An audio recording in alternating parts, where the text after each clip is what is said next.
అందరికీ నమస్కారం. ఈరోజు మార్కెట్ నిఫ్టీ గ్యాప్ అప్ అయితే బ్రేక్అవుట్ అవుతుంది. ఫ్లాట్ ఓపెన్ అయినా కూడా డౌన్ సైడ్ వచ్చే అవకాశం ఉంది. గ్యాప్ డౌన్ అయితే బ్రేక్ డౌన్ అవుతుంది. గ్యాప్ అప్ అయితే పైకి వెళ్ళే అవకాశం, గ్యాప్ డౌన్ అయితే కిందికి వెళ్ళే అవకాశం ఉంది.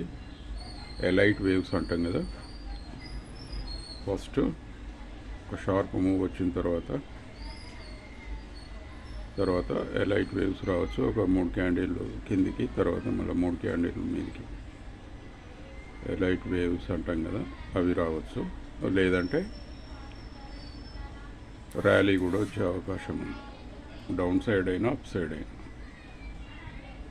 Thank you. July 3rd.